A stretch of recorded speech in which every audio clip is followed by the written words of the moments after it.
Hello అందరికీ ఈరోజు నా వీడియో వచ్చేసి పిజ్జా రెసిపీ అండి. ఈ పిజ్జాని హోమ్ మేడ్ స్టైల్లో ఏ విధంగా చేయాలి, అలానే అవెన్ లేకుండా కుక్కర్లో కూడా కాకుండా ఎయిర్ ఫ్రైయర్లో ఏ విధంగా ప్రిపేర్ చేయాలో చాలా సింపుల్గా చూపించేస్తాను. వీడియోని ఎక్కడ స్కిప్ చేయకుండా ఫుల్ వీడియో చూసేయండి. ఫస్ట్ వచ్చేసి ఒక బౌల్ తీసుకొని ఆ బౌల్లోకి ఒక స్పూన్ వరకు డ్రై ఈస్ట్ తీసుకోవాలి. అలానే ఒక స్పూన్ వరకు షుగర్ తీసుకోవాలి.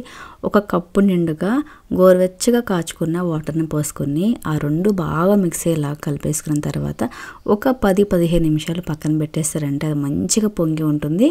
అది పొంగేలోపు పిజ్జా మీద టాపింగ్ కోసము మనం వెజ్జెస్ కట్ చేసుకోవాలి కదా. సో దానికోసం అయితే onions, yellow capsicum, red capsicum, మీ దగ్గర ఉంటే గ్రీన్ క్యాప్సికమ్, అలానే మష్రూమ్ కానీ పన్నీర్ కానీ ఏది ఉంటే అది కట్ చేసుకొని చిన్న చిన్న ముక్కలా కట్ చేసి పక్కన పెట్టేసుకోండి. అవి కట్ చేసుకునే లోపు మనం ముందుగా మిక్స్ చేసి పెట్టుకున్న ఈ ఈస్ట్ మొత్తము పొంగిపోయి రెడీగా ఉంటుంది.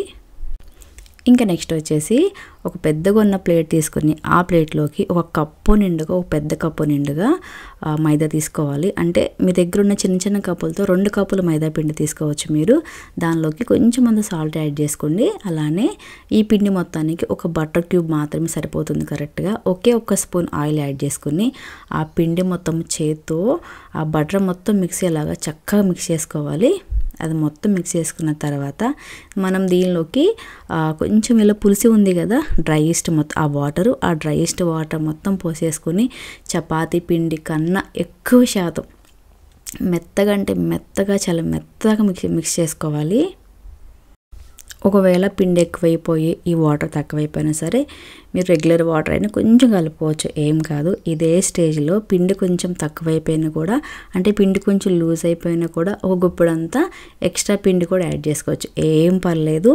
చపాతీ పిండి కన్నా ఒక 2-3% ఎక్కువే అన్నట్లు గట్టిగా ఒత్తి మంచిగా మిక్స్ చేసుకోవాలి. ఈ పిండి మొత్తాన్ని చక్కగా మిక్స్ చేసుకున్న తర్వాత ఈ పిండి మొత్తాన్ని మనం చూసుకుంటే 2 పిజ్జాస్ అవుతాయి. దాన్ని ఒక్కొక్క బౌల్ లాగా తీసేసుకొని ఒక పెద్ద సైజు బౌల్ లాగా తీసుకొని మనం చపాతీని ఎలా ఒత్తుకుంటామో సేమ్ అలానే ఒత్తుకోవాలి.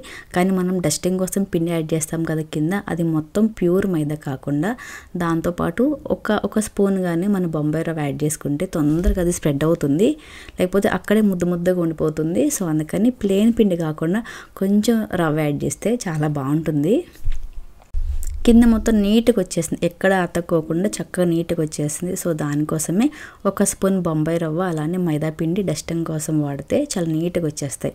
చూసారు కదా, అంటే ఇది మొత్తం మైదా పిండి కాబట్టి చేతితో మీరు ఒత్తుకున్నా కూడా చక్కగా వచ్చేస్తుంది. చపాతీ పిండి అంటే చపాతీ కర్రతో కొంచెం స్లోగా మీరు ఒత్తుకున్నా కూడా ఈజీగా వచ్చేస్తుంది. చపాతీ కన్నా కాస్త మందంగా తయారు చేసుకోవాలి. ఇంకా నెక్స్ట్ వచ్చేసి మనం దీన్ని ఎయిర్ ఫ్రైలో బేక్ చేస్తాం కాబట్టి దానిలో ఉన్న బాస్కెట్ సైజు పడుతుందో లేదో దాన్ని బట్టి చూసుకోవాలి. ఇంకా నెక్స్ట్ వచ్చేసి దీని లాస్ట్ ఎడ్జెస్ ఉన్నాయి కదా, దాంతో వాటర్తో ఈ విధంగా చక్కగా వేలుతో వాటర్ అప్లై చేసుకుని ఆ పైన అంచు ఈ విధంగా చిన్నగా ఫోల్డ్ చేసుకోవాలి. ఎందుకంటే మన పిజ్జా అంటే దీని మీద చీజ్ మనం వేస్తాం కాబట్టి ఆ చీజు అది కొంచెం బేక్ అయ్యే టైంలో ఇలా పొంగుతుంది కదా, అంటే ఉబ్బుకుంటూ వస్తుంది కదా, అది ఎక్కడ బయటికి రాకుండా ఈ విధంగా తయారు చేసుకుంటే అదంతా లోపలే ఉండిపోతుంది చక్కగా. ఇంకా నెక్స్ట్ వచ్చేసి ఒక ఫోక్ తీసుకుని అక్కడక్కడ చిన్న ఘాట్లాగా పెట్టేసుకుంటే కూడా ఇంకా నీట్గా చాలా బాగుంటుంది. దీని కింద మనం సాస్ యాడ్ చేస్తాం కాబట్టి ఆ సాసు ఆ హౌస్లోకి వెళ్ళేలాగా చక్కగా నీట్గా ఉంటుంది స్ప్రెడ్ అయిపోయి. ఇంకా ఆ ట్రే ఉంటుంది కదా ఎయిర్ ఫ్రైయర్లో ట్రే, అంటే మనం దీని మీద యాడ్ చేస్తాం కాబట్టి సామాన్యంగా అతుక్కోదు. ఒకవేళ అతుక్కుంటుందేమన్న టెన్షన్ కానీ ఆలోచన కానీ మీకుంటే దాని మీద కొంచెం ఆయిల్ అప్లై చేసేసి ఈ పిజ్జా బేస్ మొత్తాన్ని ఆ ప్లేట్ మీద చక్కగా నీట్గా పెట్టేసుకోవాలి. కొంచెం అటు ఇటు అయినా ఏం కాదండి, కొంచెం మైదా పిండి కాబట్టి కొంచెం సాగుతుంది, ఏం కాదైనా సరే కొంచెం కొంచెం చిన్న అక్కడక్కడ అలా అనిపిస్తుంది అంతే.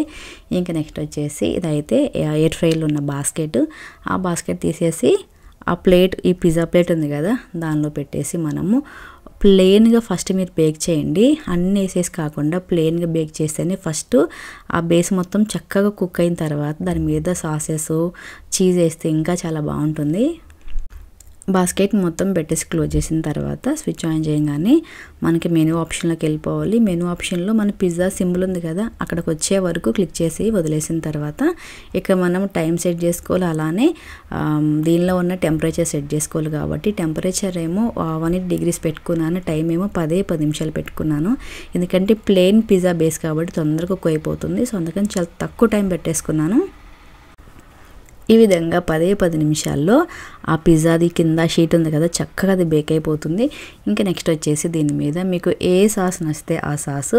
నేనైతే నా దగ్గర అయితే పిజ్జా సాస్ లేదు, నార్మల్ కెచప్ ఒకటి ఉంది, ఆ కెచప్ వేసేసుకున్నాను. మీ దగ్గర పిజ్జా సాస్ ఉంటే పిజ్జా సాస్ వేసుకోవచ్చు. ఇంకా నెక్స్ట్ వచ్చేసి దీని మీద చీజ్ అండి, తురుముకున్న చీజ్ యాడ్ చేసుకుంటున్నాను. మీరు తినే టేస్ట్ బట్టి మీకు ఎంత చీజ్ కావాలో అంత చీజ్ని మంచిగా యాడ్ చేసిన తర్వాత దీని మీద టాపింగ్ కోసం అయితే ఒరిగానో యాడ్ చేసుకున్నాను. ఒరిగానో మెయిన్ ఫ్లేవర్ అండి అసలు పిజ్జాకి, చాలా బాగుంటుంది స్మెల్.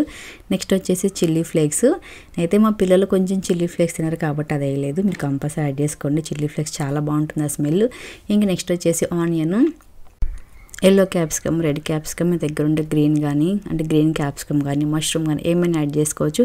అవన్నీ యాడ్ చేసుకొని మళ్ళీ ఆన్ చేసుకోవాలి. సేమ్ టైం పెట్టుకోవచ్చు అండి, కానీ నేను ఫస్ట్ టైము 10 minutes పెట్టుకున్నా కదా, నెక్స్ట్ వచ్చేసి 8 minutes పెట్టుకున్నాను. 180 degree ఏమో టెంపరేచర్ పెట్టుకున్నాను, టైం ఏమో 8 minutes. మీరు 10 నిమిషాలన్నీ పెట్టుకోవచ్చు, ఏం కాదు.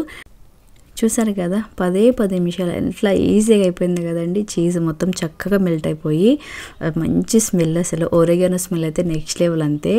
ఇంకా మీకు నచ్చినట్టు దీనిలోకి చికెన్ కానీ అలానే మష్రూమ్ కానీ పన్నీర్ కానీ ఏం యాడ్ చేసుకున్నా కూడా చాలా చాలా బాగుంటుంది. పెరి యాడ్ చేసుకుంటే కూడా ఇంకా చాలా బాగుంటుంది. చాలా అంటే చాలా సింపుల్గా అయిపోయింది, ఈజీగా అయిపోయింది, చాలా తక్కువ టైంలో అయిపోయింది. ఎయిర్ ఫ్రైలో అంతా బాగుందండి, కానీ అది తీసే ప్రాసెస్ కొంచెం కష్టం అనిపించింది నాకైతే. ఇంకా చాలా అంటే చాలా టేస్టీగా ఉంది కూడా, చాలా ఈజీగా అయిపోయింది. ఎయిర్ ఫ్రైలో ఓన్లీ ఆయిల్తోనే కాకుండా అంటే బేకింగ్ ఆప్షన్స్ కూడా చాలా ఉన్నాయండి. నేను లాస్ట్ టైం ఒక కేక్ వీడియో చేశాను, మీకు నచ్చినట్లయితే ఒక్కసారి కేక్ వీడియో కూడా చూడండి. ఈ వీడియో కనుక మీకు నచ్చినట్లయితే ఒక లైక్ చేయండి. అలానే మరిన్ని వీడియోస్ కోసం నా ఛానల్ని సబ్స్క్రైబ్ చేసుకోండి. Thanks for the watching. Thank you.